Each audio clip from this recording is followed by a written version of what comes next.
दोस्तों आज पढ़ेंगे अपन षडक्रिया काल, है ना। चिकित्सा परिचर्या में अपन पढ़ेंगे षडक्रिया काल। ये मोस्ट इम्पोर्टेंट क्वेश्चन है ना, एग्जाम के लिए। तो देखो षडक्रिया काल क्या होता है ना। षडक्रिया काल का मतलब होता है चिकित्सा करने के 6 अवसर। चिकित्सा करने के 6 अवसर या मौके इसको बोलते हैं। चिकित्सा करने के 6 मौके होते हैं और इसी को ही बोलते हैं समय अनुकूल चिकित्सा करना। समय के अनुकूल चिकित्सा करना। अब ये 6 कौन कौन से होते हैं वो पढ़ेंगे अपन। संचय, प्रकोप, प्रसर, स्थान संश्रय, व्यक्तावस्था और भेदावस्था। ये 6 होते हैं। संचय, प्रकोप, प्रसर, स्थान संशय, व्यक्तावस्था और भेदावस्था। अब एक एक करके पढ़ेंगे अपन। सबसे पहले पढ़ेंगे संचय। संचय अवस्था, इसी को अपन बोलते हैं प्रथम क्रियाकाल। प्रथम क्रियाकाल सबसे पहला क्रियाकाल है। अब इसमें देखो संचय, संचय का मतलब इकट्ठा होना। इकट्ठा संचय वात, पित्त, कफ दोषों का अपने अपने स्थान पर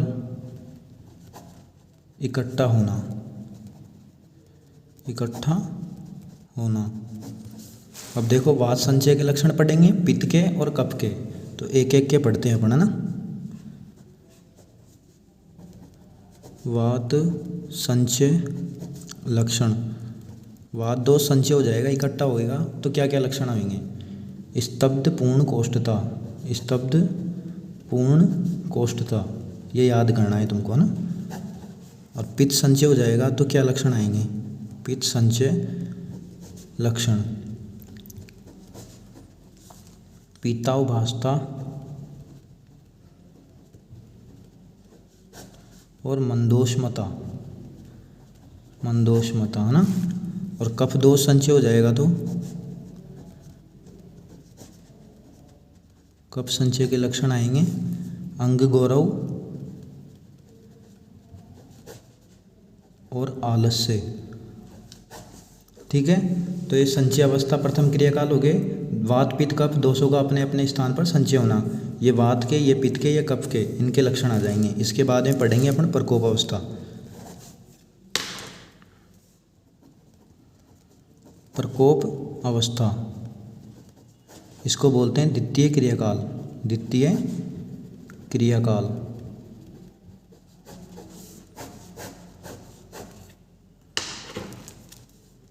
अब देखो इस अवस्था में जो दोष संचित थे, जो दोष संचित मतलब जो दोष इकट्ठे हुए थे ना, संचित थे। कौन से दोष। वात, पित्त और कफ, वे फैलने पर प्रकोपित हो जाती हैं। वे फैलने पर प्रकोपित हो जाते हैं, ना। प्रकोपित हो जाते हैं। प्रकोप का मतलब होता है बढ़ना, है ना। वो दोष बढ़ जाएंगे, ना। अब वही वात पित्त कफ के बढ़ने के लक्षण आ जाएंगे, प्रकोप के लक्षण, है ना। तो वात प्रकोप के लक्षण। वात प्रकोप लक्षण, इधर पित्त प्रकोप लक्षण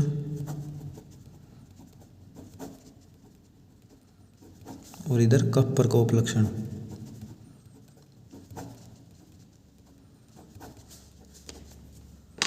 अब देखो वात प्रकोप के लक्षण है कोष्ठतोद। कोष्ठतोद इसका मतलब होता है उदर में सुई चुभोने सी, सुई चुभोने सी पीड़ा मतलब पेन होना, दर्द है ना। पित्त प्रकोप लक्षण के अम्लिका, इसका मतलब खट्टी डकार है, खट्टी डकार। पिपासा प्यास लगना, और परिदाह है जलन लगना। और कफ प्रकोप के लक्षण आ जाएंगे अन्न द्वेष, अन्न के प्रति द्वेष है ना, इसको भी बोलते हैं अरुचि। और हृदयोत्क्लेद, हृदयोत्क्लेद मतलब हृदय में पेन होना है ना, हृदयोत्क्लेद। ये हो गया अपने प्रकोप अवस्था। तीसरे पे आएगा अपना प्रसर अवस्था, प्रसर अवस्था, इसी को बोलते हैं अपना तृतीय क्रियाकाल, तृतीय क्रियाकाल।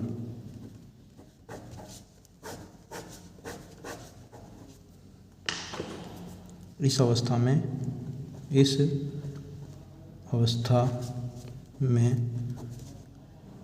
प्रकुपित दोष प्रसर, प्रसर का मतलब फैलना, प्रसर कर संपूर्ण शरीर में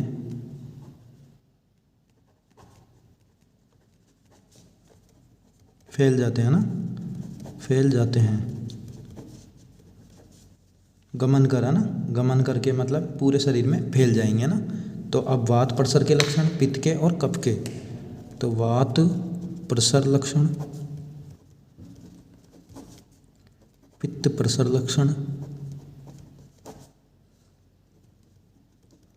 और कफ प्रसर लक्षण।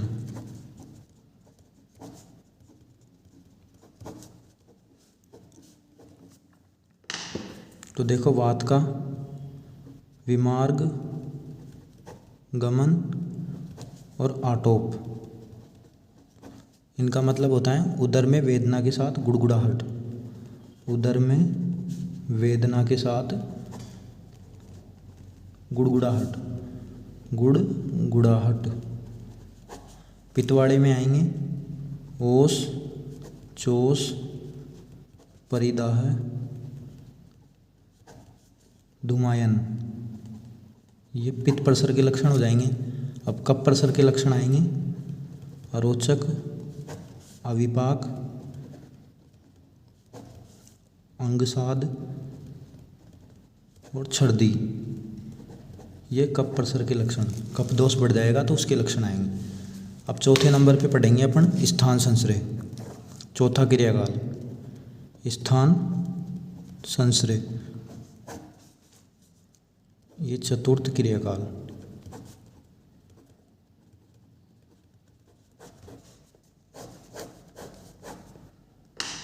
इसमें देखो जहाँ दोष और दुष्य, दुष्य का मतलब होता है धातुए, जहाँ दोष और दुष्य, दुष्य का मतलब धातुए का संश्रय, संश्रय हो जाता है, वह स्थान संश्रय कहलाता है, कहलाता है। और इसी को एक श्लोक के नाम से जानते हैं अपन, भावी व्याधि प्रबोधकम, भावी व्याधि प्रबोधकम और खवई गुण्यात, खवई गुण्यात।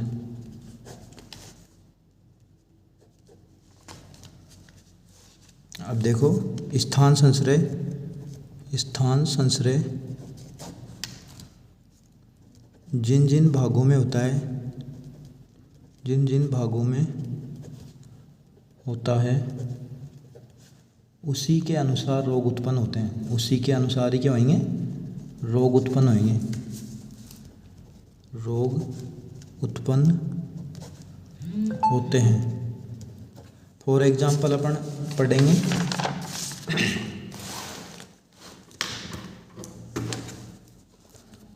फॉर एग्जाम्पल अपन पढ़ेंगे वृषण में, वृषण में क्या होता है, वृद्धि रोग, वृद्धि रोग जिसको अपन बोलते हैं टेस्टिकुलर इनलार्जमेंट, इनलार्जमेंट।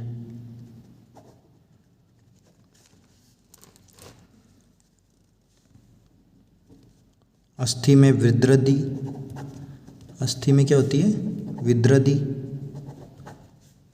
पाद मतलब पैर में, वातरक्त, गाउट है ना, इसको बोलते हैं अपन गाउट, और विद्रधि को बोलते हैं एब्सेस। गुद में होते हैं अपने अर्श बगंदर, अर्श बगंदर, परिकर्तिका, पाइल्स फिशर फिस्टुला ना, एनोरेक्टल डिजीज। और पक्वाशय में क्या होता है? अतिसार। तो जिन जिन भागों में स्थान संश्रय होता है ना, उसी के अनुसार क्या होंगे? रोग उत्पन्न होंगे। 5वां पढ़ेंगे अपन व्यक्तावस्था। व्यक्तावस्था पंचम क्रियाकाल। डिजीज में जो लक्षण व्यक्त होते हैं ना, उसको पढ़ेंगे अपन। तो देखो, आचार्य सुश्रुत ने क्या बताया? आचार्य सुश्रुत अनुसार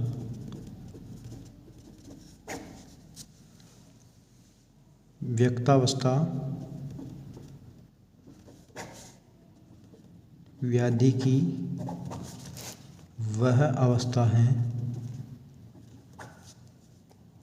जिसमें दोष, दुष्य, समूर्छना के फलस्वरूप व्याधि के लक्षण प्रकट होते हैं। लक्षण प्रकट होते हैं। दोष, दुष्य, समूर्छना के बाद में ना क्या होंगे? लक्षण प्रकट। लक्षण या उसकी परिभाषा निकलेगी, है ना। जैसे फॉर एग्जाम्पल अपन पढ़ेंगे शोथ, अर्बुद, विद्रधि, ज्वर, अतिसार आदि रोगों के लक्षण उत्पन्न होने लगते हैं, होने लगते हैं। जैसे अतिसार को पढ़ते हैं अपन, है ना, तो अतिसार में क्या लक्षण आएगा? द्रव मल का बार बार निकलना, आदमान में पेट का फूलना, पेट फूलना ना, कामला में नेत्र, त्वचा, मलमूत्र, पीलापन, और ज्वर में संताप बढ़ना, ताप बढ़ना ना, टेम्परेचर बढ़ना। ये होगी अपनी व्यक्तावस्था। अब पढ़ेंगे अपन भेदावस्था, षष्ठम क्रियाकाल, 6ठे नंबर का ना, भेदावस्था। इसी को ही बोलते हैं अपन षष्ठम क्रियाकाल।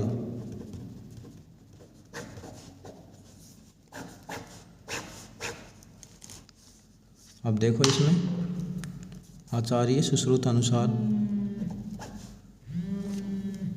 6ठे नंबर पे पढ़ेंगे अपन भेदावस्था ना, इसी को ही बोलते हैं षष्ठम क्रियाकाल। तो देखो, आचार्य सुश्रुत ने क्या बोला है? आचार्य सुश्रुतानुसार रोग उत्पत्ति की अंतिम अवस्था है ना, अंतिम अवस्था है जिसमें व्याधि तीव्र, जीर्ण व असाध्य हो जाती है, असाध्य हो जाती है। इस प्रकार जब अर्बुद, विद्रधि आदि व्रण रूप को प्राप्त हो जाती है, व्रण रूप को प्राप्त हो जाती हैं, तब उस समय चिकित्सा का छठा अवसर होता है। चिकित्सा का छठा अवसर, लास्ट क्रियाकाल है ना, छठा अवसर या मौका होता है, अपने पास मौका होता है। इस अवस्था में भी यदि चिकित्सा नहीं की जाए, इस अवस्था में भी यदि चिकित्सा नहीं की जाए तो रोग असाध्य, असाध्य मतलब जो कभी ठीक नहीं होगा, औषध और आहार विहार है ना, असाध्य, इसी को ही बोलते हैं मृत्यु, मृत्यु की श्रेणी में आ जाता है, श्रेणी में आता है। तो ये हो गया अपना षड क्रियाकाल। ये बहुत ज़्यादा इम्पोर्टेंट क्वेश्चन है ना, ठीक है।